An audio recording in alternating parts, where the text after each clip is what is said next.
All right, so I'll get started. So hello and welcome everybody. So while we wait for folks to log on, I'll start the show rolling here, and you can type your name and text chat and where you're from if you're interested. And you can also add that information to our Clackamas Conferencing Networking Google Sheet if you're so inclined.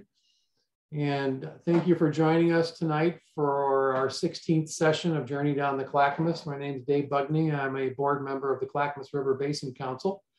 Joining me tonight are Todd Bartlett, CRBC incoming board chair, who will assist me in the technical aspects of the program. And before we get started with the program, I'd like to cover a few items. So the Clackamas River Basin Council is celebrating its 25th anniversary. And since its founding in 1996, the CRBC has worked as a non-governmental group of stakeholders to protect and improve the Clackamas River Basin and its tributaries.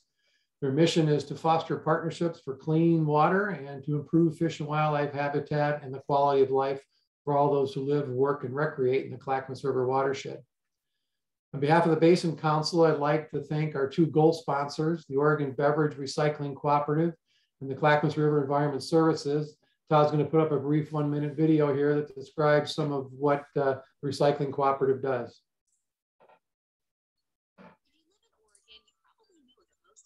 Beverages you buy have a 10-cent redemption value. That small deposit has big returns, helping to keep our environment clean and green. And speaking of green, we have an easy way to collect and redeem your containers. Bottle Drop Green Bags. It's the simplest, fastest way to make sure you get back every dime.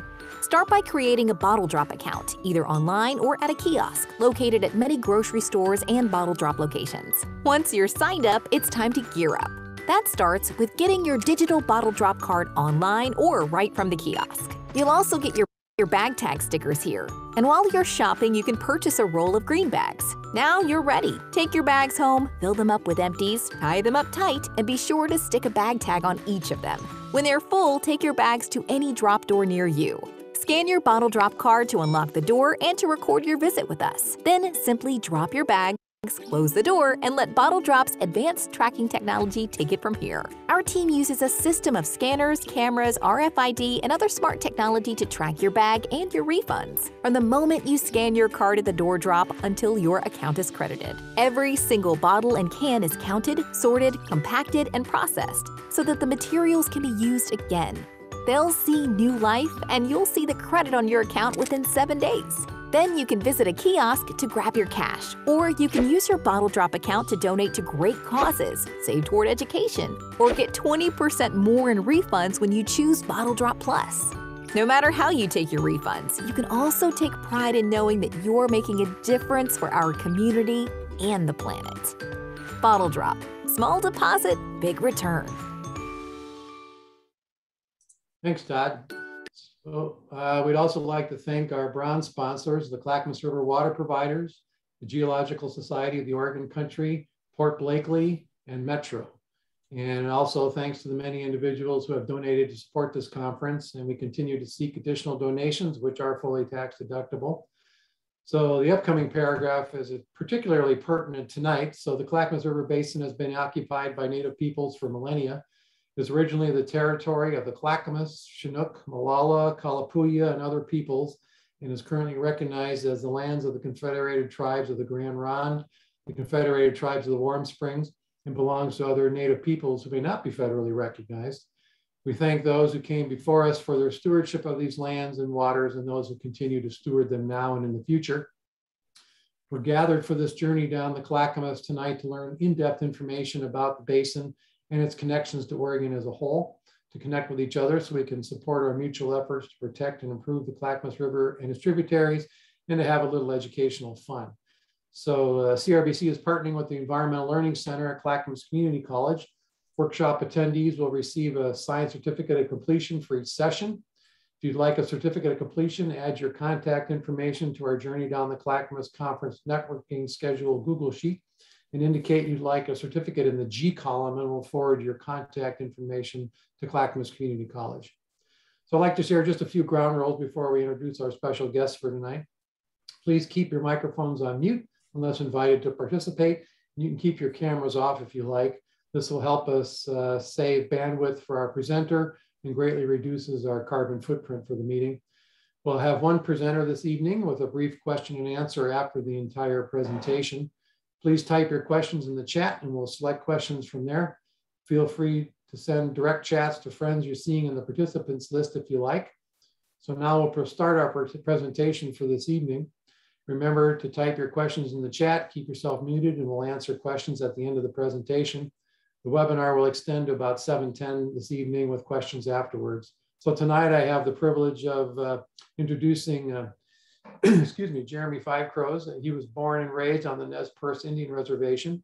He received his BS degree in conservation biology from Brigham Young University. Today he combines his understanding of the natural world with his interest in sharing stories to promote salmon and river protection in the Columbia River Basin. Jeremy has worked with the Columbia River Intertribal Fish Commission now for 24 years and loves sharing the message that salmon and healthy ecosystems are important not only for the tribes, but to everyone who calls this place home. So now let's welcome Jeremy as he presents about the Native American approaches to first foods, water quality, and among other interesting topics. Take it away, Jeremy. All right. Well, thank you for inviting me and to be here. I'm excited to kind of share this story with you and kind of give a little kind of connection to just to kind of the watershed. Hopefully we'll start this. All right. So hopefully that's up on your screen. So my name is Jeremy Five Crows. I work with the Columbia River Intertribal Fish Commission, which is a kind of a coalition of 4 tribes in the Columbia Basin: the Nez Perce, the Yakima, the Warm Springs, and the Nez Perce. And so tonight I'm going to be talking about how this is kind of like overall an overarching idea of like how the tribes are connected to this place. And this is kind of true, you know, North America wide in a lot of ways, but this is really going to be specific to the Columbia Basin, particularly in this region.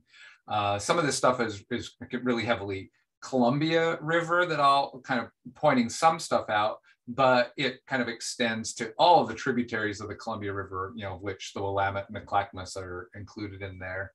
And so I'm opening with actually this photo of this is in my home area where I grew up in Idaho on the Nez Perce Reservation. It's the Lochsa River, and this phrase "we are of this land" in Nez Perce. That phrase is "Wetes Pema Ewes," and that just kind of is a reflection that we're part of this ecosystem.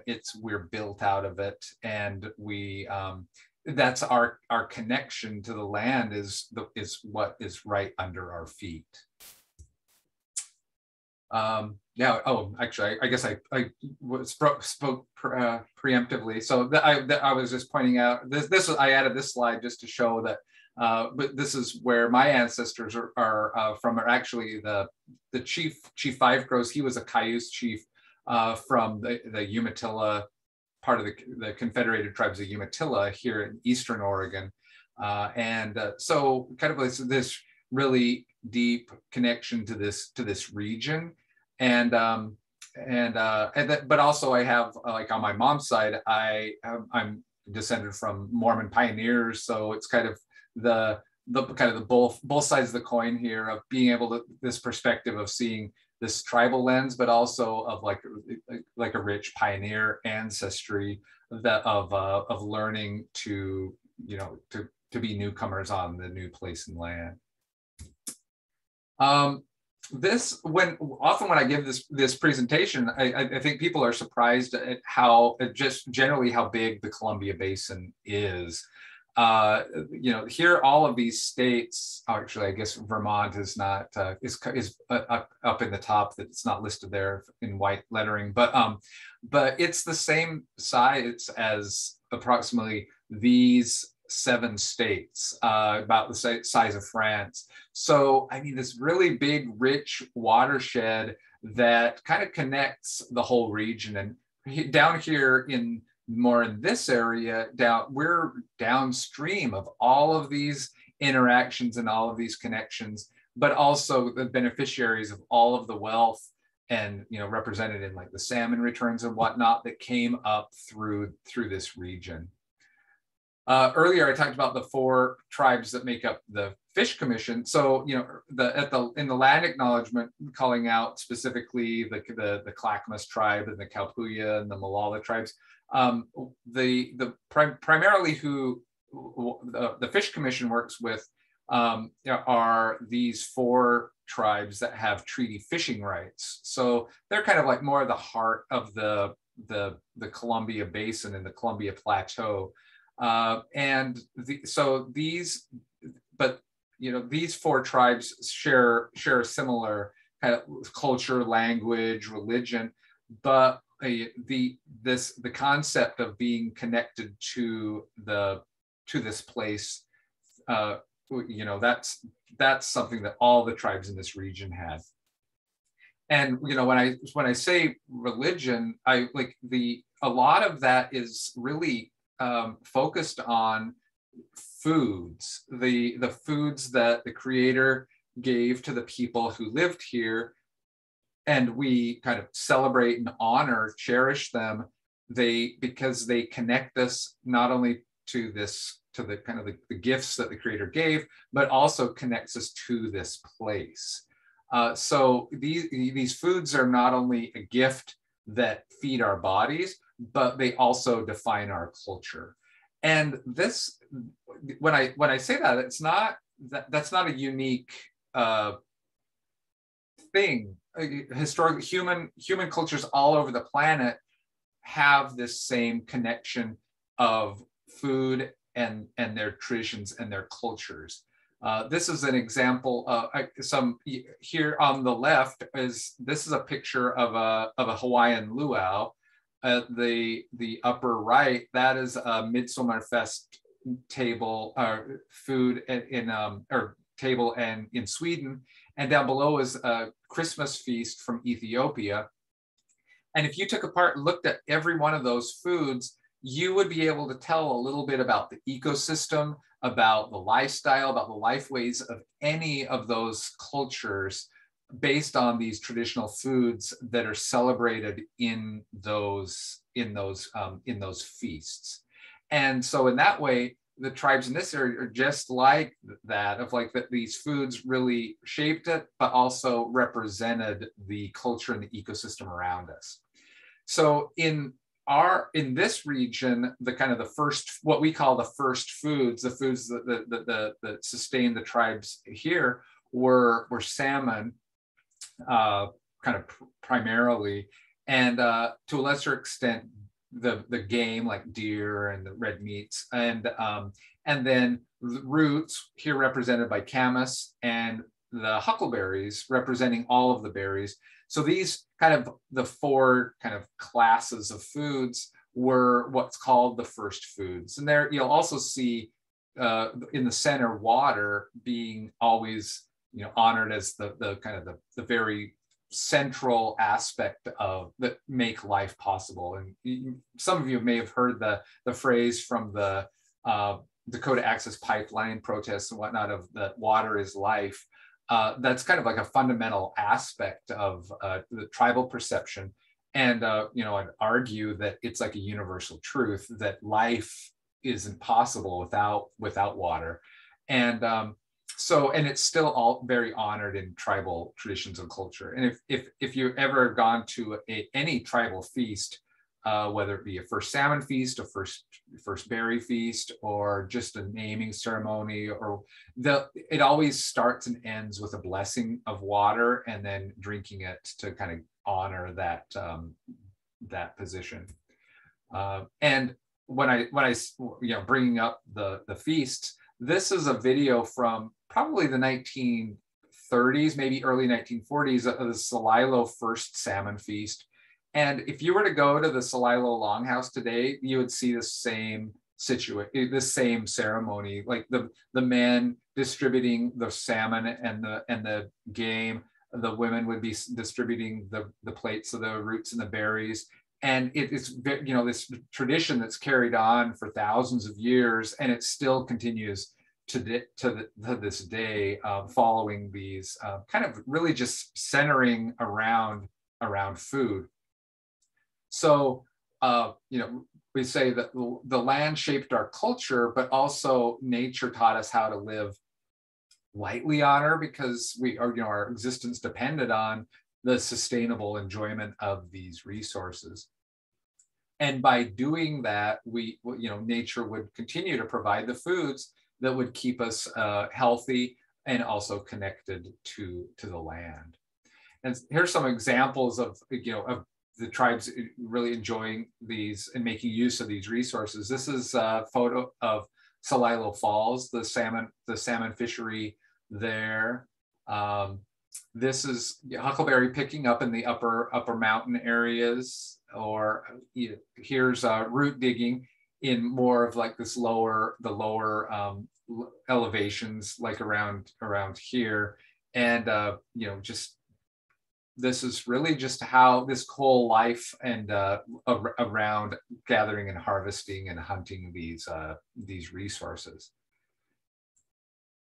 And often we bear, a lot of the tribes in the region bore the names, we named ourselves after rivers. You know, one of, you know, the first on the list in the Latin acknowledgement at the beginning was the, you know, the Clackamas tribe.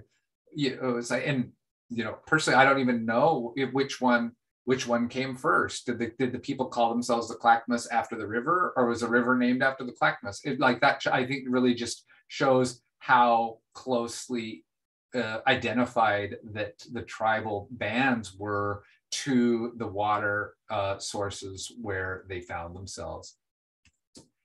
Examples further upriver, this is the Escapo, means the people of Asaka, and Asaka, and that's actually, I bring this one up because this is where the band of Nez Perce, where I'm from. And this, you see the confluence in this picture is where the North Fork and the Middle Fork of the Clearwater River in Idaho come together. It was a little village called Escapo, or Asaka. And so that was our name. The Po or Pum ending in the tribal languages upriver meant people. Wanapum, this is the people that lived along the Hanford Reach. That means the people of the river. And here you see the longhouses along that stretch of the Columbia. Walulapum, this is near where the Columbia flows out of Washington and then becomes the border between Oregon and Washington, at Wallula Gap, and the people of Wallula there. Or the Wyampum, the people of Wyam or Celilo. And, you know, so really the river connected us to the land. And so for thousands of years, you know, since time immemorial, that's how we lived, was this connection, this deep connection to this place, to the foods that were provided there, and the river and all of what it offered. And you know, that came to an abrupt change at contact as development and settlement by European colonists came in. It completely altered all of these kind of deep connections that the tribes of the region had to these resources. And the development, the costs of development were pretty steep. I mean, the over harvest of salmon. There was a lot of effects of water quality and quantity from like agriculture, mining, logging, the population pressures, and then certainly the hydro system, all paying a price on these resources that the tribes kind of built their whole cultures and religions around. And skip the next, okay, actually, I guess I have to go through it. So what this is showing is the dams that were built in the Columbia system that in the order that they were constructed, and just really highlighting the fact that this free-flowing river system has been turned into a series of lakes, and that really completely altered the world that the tribes lived in, but also of the salmon that were evolved for here. And these three dams, the top being Grand Coulee, the middle one Dworshak, and the bottom one Hell's Canyon Dam, have no fish passage. So it left, the only part was the lower mid-Columbia was the only place where salmon are still accessible in the Columbia system. And we see this effect on the salmon numbers from a pre-contact estimate of anywhere between 15 and 20 million salmon a year returning to this watershed, to the steep decline by 1940, and then just kind of carry this kind of creeping along. Most recent last year, that 1.2 million salmon returned. And I showed the hydrograph, but the Bonneville Dam went in 1938.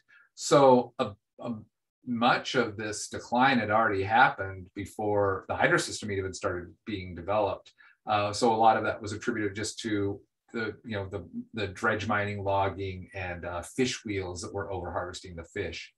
And so it's really just altered this, and altered, so disruptive to the tribal cultures that were developed around that. Going back to, for these examples, like where I'm from, Osaka, today, this is what it looks like. The village has now been replaced by a fish hatchery, because to make up for, if you see in the upper left, you can see that it's Dworshak Dam, and it's 770 feet tall, the tallest vertical axis dam in North America. And it completely blocked all fish passage. In fact, for years, and it's pristine, it's Idaho wilderness up above there. And for years, we would go like camping, my family would go camping up above there, but my grandpa would never join us on those camping trips. And normally he would camp with us.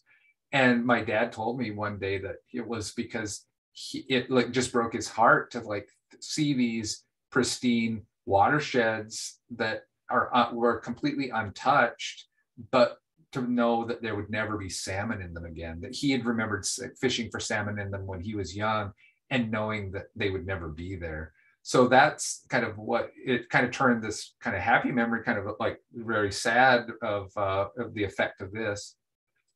The other examples I brought up with the Wanapum. Today the Wanapum don't even get to live near the river in that stretch, because Hanford Nuclear Reservation is there. One of the most polluted places in America, right there along the river. The village sites at the Walulapum lived is now underwater behind the waters of McNary Dam. And the village at Celilo is just a little remnant of what it was before, behind the waters behind the Dalles Dam that flooded Celilo Falls.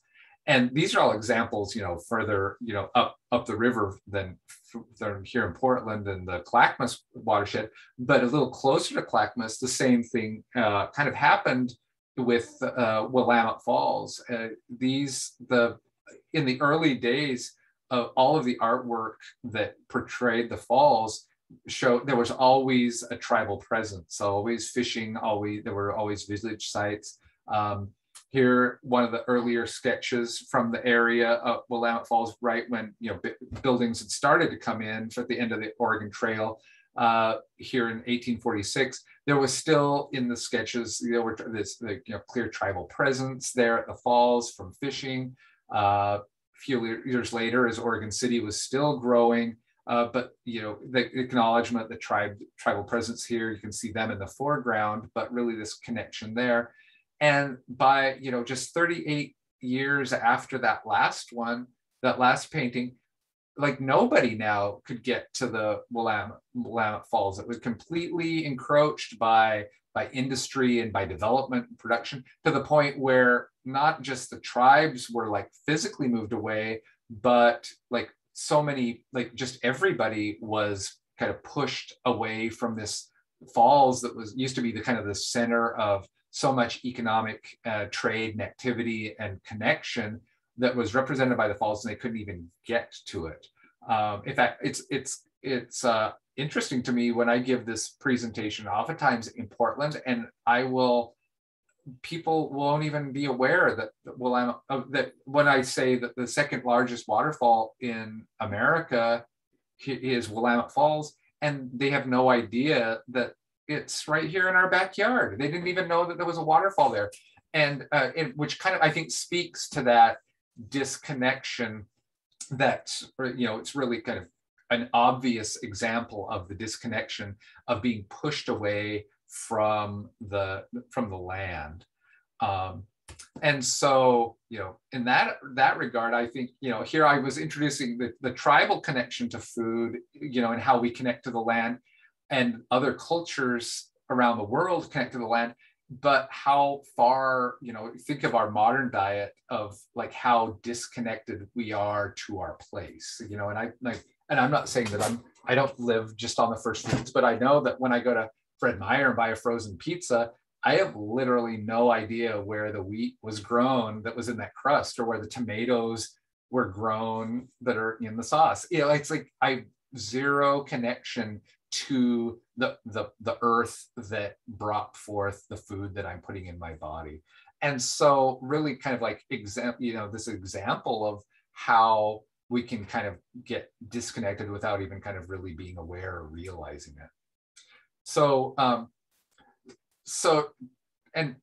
despite that, saying that I do still buy frozen pizzas, but also I do participate in these ceremonies and connections to these foods, partly because it connects me to this place, but also to the cultures and ancestors across time, which has helped the tribes keep their culture alive, by maintaining that connection. This is a great photo of the Umatilla tribe at a first salmon feast. Of really, that's what the importance of connecting us to that resource, and that's that was the defining food of this whole region, was represented in the wealth of the salmon that would return each year up all of these rivers and tributaries. So earlier when I showed that slide from the decline of the salmon in the Columbia Basin, you saw the really low line, that how they were just kind of hovering around 1 million or so. This calls out the specific dates from 1938, when Bonneville Dam was built, to 1980.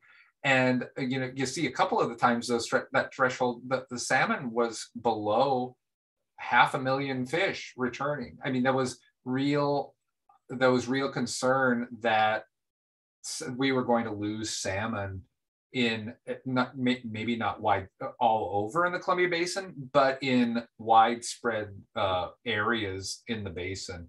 And so the tribes came together to develop plans, projects, restoration projects to address this, and to try to undo this, to reverse this decline. And they did this in a very kind of, I think, unique way. This is it kind of like reflects not only kind of the science of biology and wildlife management, but also the tribal worldview about connecting, especially through the first foods. This picture is a slice of the it's just kind of a angled satellite view of the Umatilla Reservation, and I can't remember which. I think it's the Umatilla River, I think. But if you took a cross section of this, just drew a line and measured the elevation across this, you'll see there's kind of this wide reservoir, starting at Horseheaven Hills over on the Washington shore, going left, Columbia, Umatilla, all the way to Hell's Canyon, up in the Wallowas and Blue Mountains, that you'll see this is kind of the cross section there. And what the tribes in the area have done was to go, how do we apply our restoration and land management ideas to our worldview of connecting through the first foods. And so what they did was they just separated their areas into the first foods. And so you see the line, the bottom line, the salmon and water. So they will manage the river system and upstream the direct, like the riparian areas, for the benefit of salmon, knowing that any benefits to salmon, to help salmon improve their habitat, is going to spill over to help, you know, trout and crawdads and macroinvertebrate, all of the animals that need healthy water, the same healthy water that salmon need, are going to benefit from making the efforts to preserve and protect salmon. Moving up in elevation, doing the same kind of thinking for how do we protect camas? What are the things that camas need? What are kinds of fields and land management practices, knowing that that's going to spill over and help all of those. And then the deer, the range areas, and all the way up into the mountains and the huckleberries. And so by thinking about it and thinking about the human connection through food, that's kind of helped guide a lot of their efforts. And some of the examples where they've been able to do these efforts is really exciting. This is a project that the Nez Perce tribe did on a river called Crooked River. And it wasn't called Crooked because of what it turned out to be. But if you notice those straight lines are all mine tailings from gold dredging that happened in the 1910s. And so that was over 100 years old, and still nothing was growing on them because it was just tailings with no organic matter. So, you know, occasional here and there were trees, but not really a lot of other plants. And it was just, it was a completely unnatural system that didn't benefit salmon, and it didn't benefit a lot of the ecosystem. And so the tribes went in and, or the Nez Perce tribe, and like just put it back. I mean, it was this extensive project of taking out of the tailings, trying to recreate a more natural river, meandering river that would have access to a floodplain. And to get to this point was crazy. I saw some of the photos where they had tribal youth go in and like were hand harvesting the mussels, the native mussels, and gathering crawdads. They were electroshocking to get those small fish. All of these efforts to try to salvage as much of the animals as possible, knowing that there was going to be a big disturbance. But today, this area, you wouldn't even recognize it. It's now back to like once nature was able to kind of get a kickstart, it was able to kind of take over and be able to kind of do what nature does with the little help that it was given with that. And closer here in Oregon, here's a similar project that the Warm Springs tribe has done, where a straightened river that was benefited like a rancher was put back into its own, a meandering stream that not only benefits the salmon, but it also benefits the water table. It mitigates for flooding, to lower some of the energy. So it just really helped kind of put it back into to let nature take its course. Closer up the Clackamas River, this is a photo that the PGE was doing with a lamprey restoration. Lamprey are kind of like an eel-like fish that are native to this area as well, that are important to the tribes culturally, but also it's very significant ecosystem-wise, of putting the lamprey back into the Clackamas, into the upper reaches. And this was kind of a unique project because salmon returned to the areas where they were born. They can home in on they imprint on the scent when they're at a certain developmental age, and then they'll just swim back to the same spot. But lamprey they return to where there's a lot of juvenile lamprey. And so once an area loses its lamprey, it's really not very likely that they'll get repopulated, because the adults that are migrating upstream won't smell any young there, and so they won't be compelled to swim to these areas. So we've learned that we can get around that by taking them from lower reaches and putting them in areas where we want to restore them.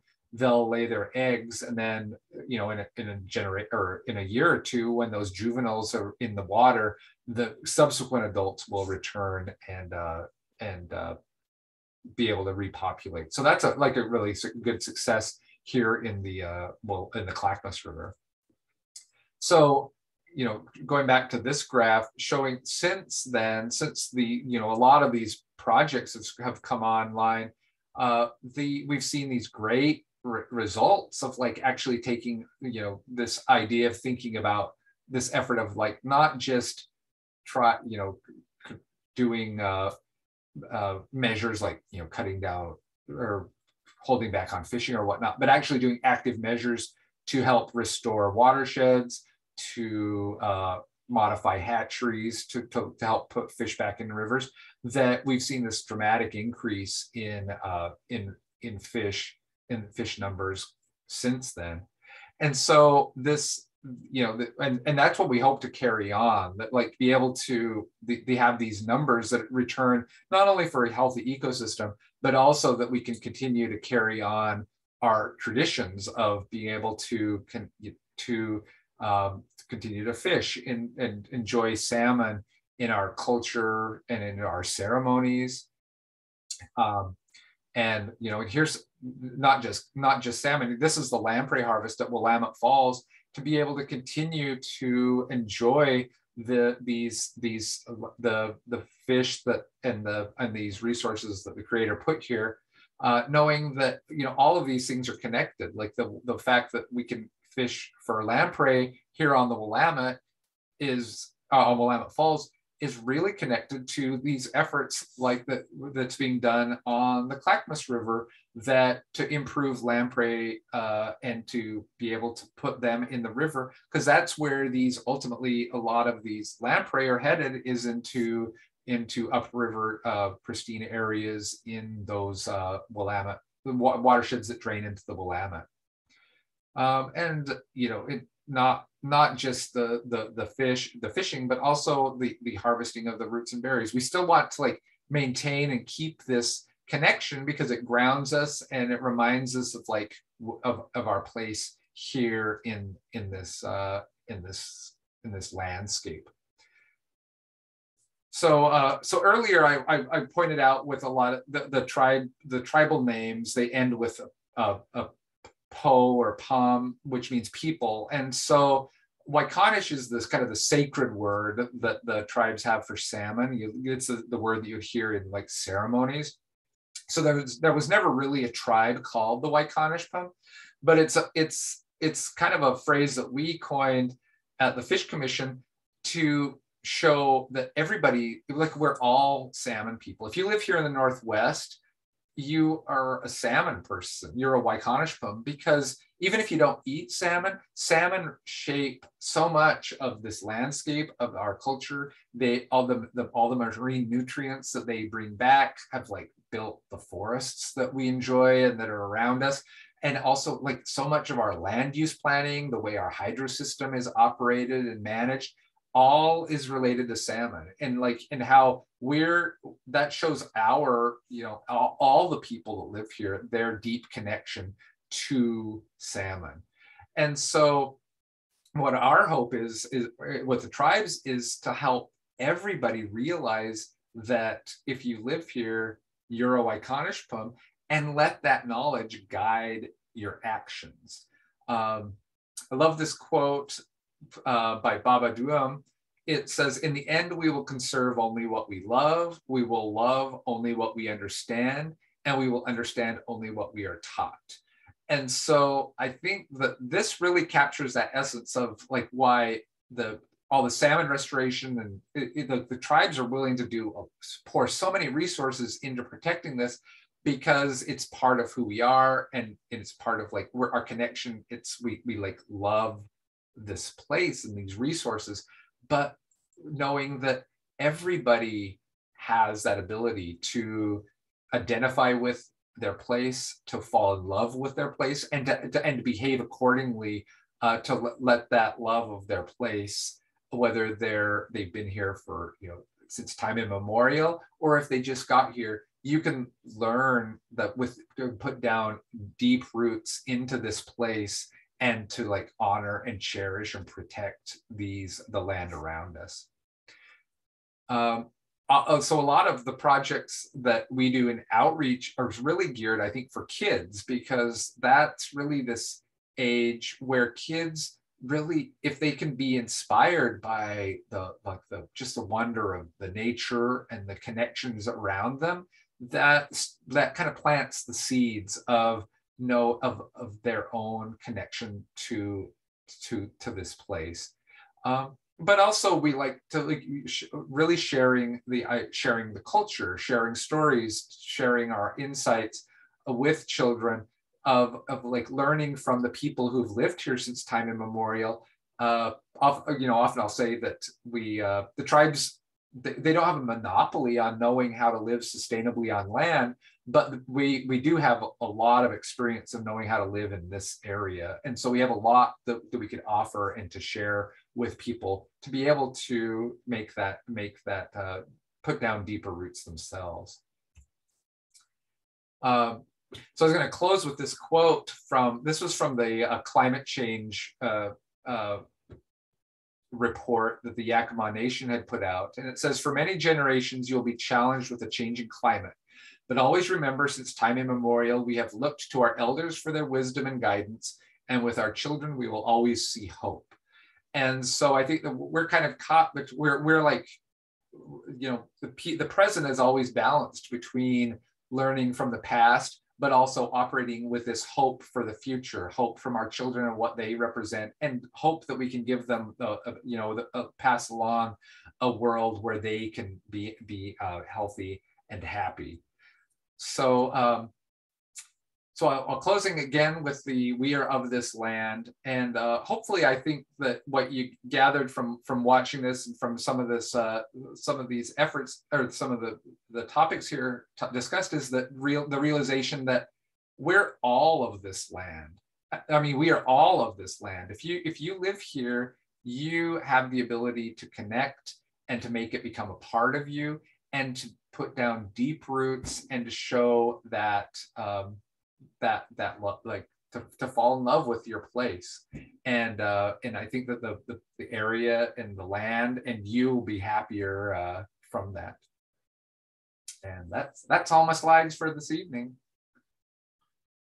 Well, that was excellent, Jeremy. I appreciate that. Now's the time for anybody to please pose your questions in the text chat, and Todd will look through those and pose them to Jeremy.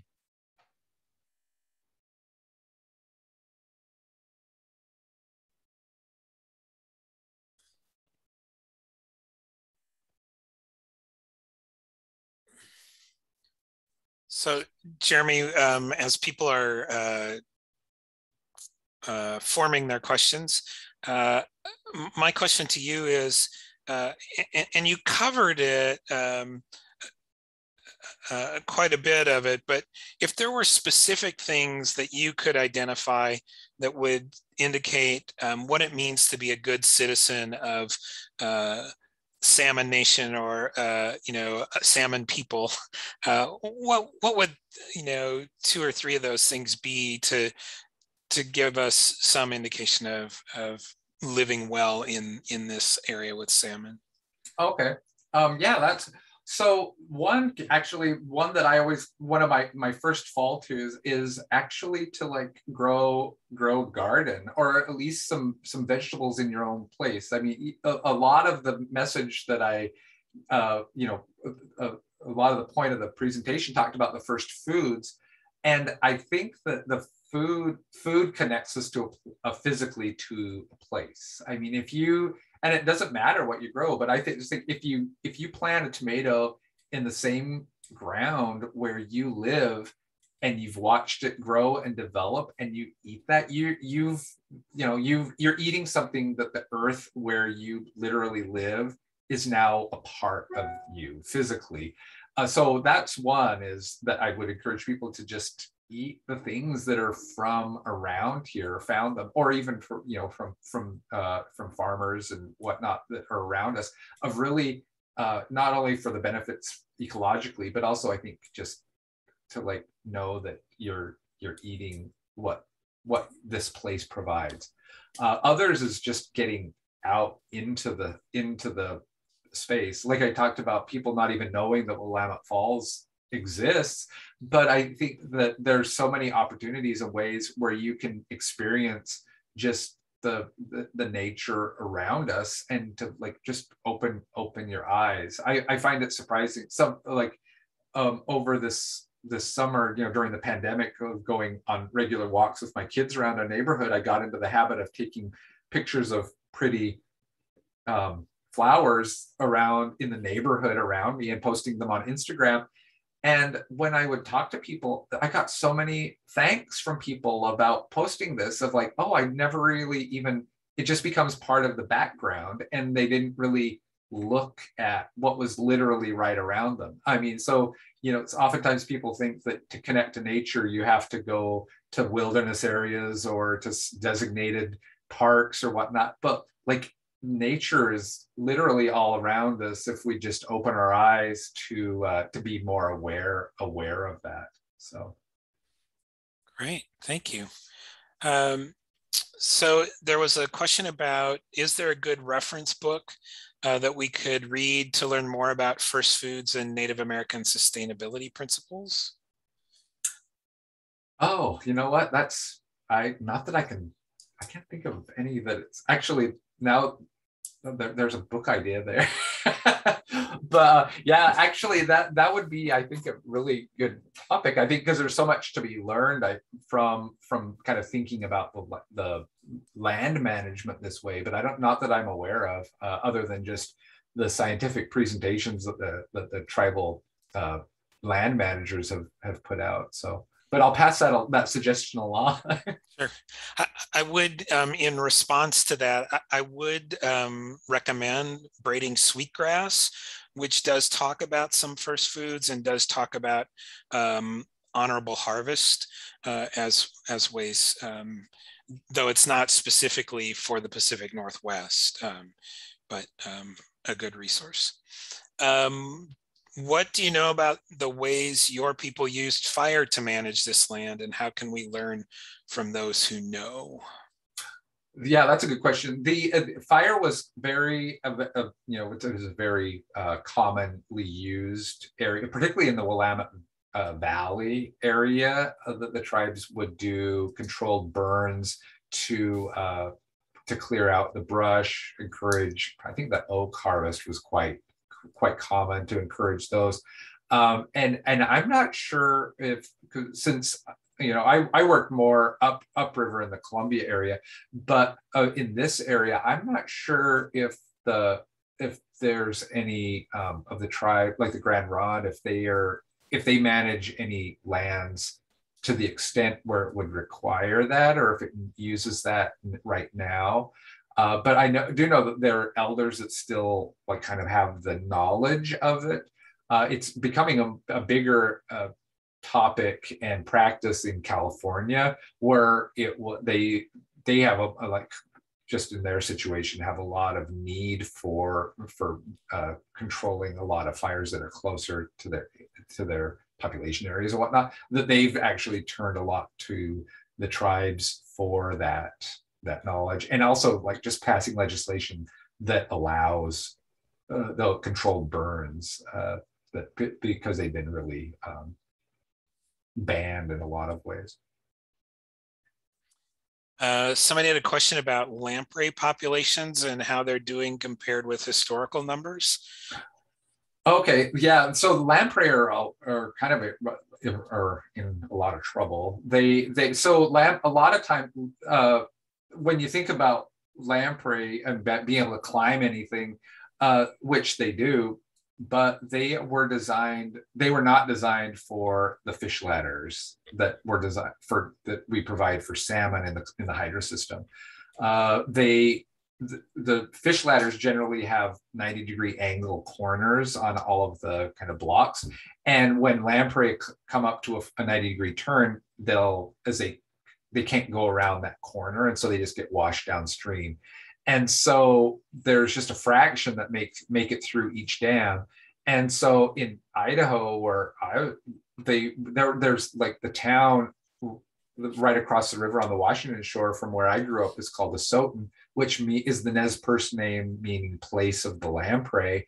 And there hadn't been lamprey there since like 1960, or they've just been extinct because they can't get there. Some years, double digits it's all that would return to Idaho because they just weren't making it through the system. Some of the tribes have been doing the practice, like I showed in that photo of PGE, where they will trap them at lower areas and then physically drive them in trucks, outplant them, but they still have to get through the hydro system, which is kind of the problem, which is what makes the area like the Clackamas River and some of the other tributaries of the Willamette down here so valuable, is because there's no dam between Willamette Falls and the ocean. And so that's why we still see such a healthy run coming through there. And that's why I know that the PGE, with the work on the Clackamas, since there are some dams there, that their work with trapping and then taking them around the dam and outplanting them for the juveniles to be born in the upper reaches is part of that process. So they have been on their numbers are improving from what they are historically, but they've not anywhere near what they were. A comment on that point. Can you take it? Sure, John. Okay. At the Willamette Falls, I've noticed that in the fish ladder from the bottom to the top of the falls, the Department of Fish and Wildlife has placed steel plates over cracks and around corners. And it appears that the eels are using that. Now, I don't know what the success rate is or what the statistics are, but it does appear they made a real effort to allow passage of eels. Lamprey. Yeah, I'll have to. Yeah, it's yeah. I'll have to like investigate that. What under normal conditions, with the waterfall, the lamprey are designed to like climb up those rocks. But it is the falls is kind of unnatural with being able to turn it on and off. I think with to route water through the turbines. And so things like that could be beneficial for the lamprey in lower water flow. In fact, the good news on the upper parts of the river is that right now and I don't know how many dams it's been installed in so far, but at least 3 or 4 of systems like John was just talking about with the flat steel surfaces that are essentially fish ladders that are custom designed for lamprey. So they will build them inside the fish ladder that kind of go along the edge. So if lamprey get into those, they can just climb up in a situation where they're designed for, which really improves the passage. There's one at Bonneville that's you can see when you just go to the viewing area. And then there's a question about, are there tribal lands or tribal involvement in the Clackamas River drainage? Yes, in fact, actually, I was in preparation for this. Actually, I was just talking to one of the land managers for the Warm Springs tribe, working on some work at the Austin Hot Springs with some in that property, and doing some restoration work, some riparian work of to address some degradation that had happened in that area. So I'm not sure. I'm not sure about the Grand Ronde. I don't know. They're not part of CRITVIC, but the Warm Springs is involved in the area and kind of acknowledging this the importance of this area as well, for not only for the salmon but also of lamprey for their cultural resources. Great. There aren't any other questions. So somebody who's been looking up braiding sweetgrass in whatever library they were on says it has a waiting list of 28 people. So you might want to try Amazon or Powell's or your independent bookseller to get that if you're looking to read that. And a couple of people have expressed their gratitude, Jeremy, to you, that this was a great program, and they're grateful for you. Okay. Yeah, and also when you were just talking about braiding sweetgrass, I would also recommend her. Robin Kemmerer has another book called Gathering Moss, which explores kind of that tribal connection to moss, but also just about the ecological connection that this kind of overlooked plant has. So because she's a native, but she's also a botanist, and so she kind of like her outlook is really kind of like a lot of what I talked about tonight about combining like these worldviews and science and traditional knowledge. Very engaging, and I guarantee if you read that one, it sounds boring. It's a book about moss, but you will not look at moss the same way ever again. Great, thank you for that suggestion. Okay, well, with that, we'll just end our session. I'd like to mention that for our upcoming program on the 19th will be our first in our series focusing on water and fish. So Jeremy kind of gave us a little bit of an introduction from the Native American standpoint, touching upon fish, but we're going to be starting off with the first topic of how clean is the water. So it's an introduction to the water chemistry of the Clackamas River Basin. So this is fundamental for us as we move forward in our fisheries series, which would be the largest of the webinar series for our journey down the Clackamas. So for those that really want to get a good deep understanding, this will be a nice introduction to the water quality and how water works basically in our basin. That'll be presented by Mr. Kirk Carpenter of the U.S. Geological Survey. And he's an excellent speaker and very knowledgeable, done some of the very fundamental reports on water quality for our basin. So I highly recommend it. You'll be able to use the same meeting link for that program as this one. And we'll send you a thank you email with these links, as well as a link to the recording and more information about getting continuing education units from Clackamas Community College. Again, our thanks to Jeremy for tonight's wonderful talk. And we also thank our gold sponsors, the Oregon Beverage Recycling Cooperative and the Clackamas Water Environment Services, and our bronze sponsors, the Clackamas River Water Providers, Metro, Port Blakely, and the Geological Society of the Oregon Country, who are helping us keep this conference free for all our participants with their support. Every little bit helps. So thank you for joining us tonight. And please let us know what you thought of tonight's program. Some of you already did. We certainly appreciate that. And we'll see you 2 Tuesdays from now on October 19th. Thank you, Jeremy, and everyone who attended. All right. And thank you. And thank you for listening.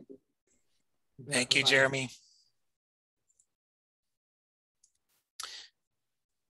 And Jeremy, we had about, I think I saw a peak of 36 participants tonight. Oh, okay. Sounds good. So, yeah. Yep. Well, I hope they got something out of it. I certainly did. I really appreciate it. Thank you very much. All right. Have a good night. You too. Bye-bye. Thank you, Jeremy. Good night.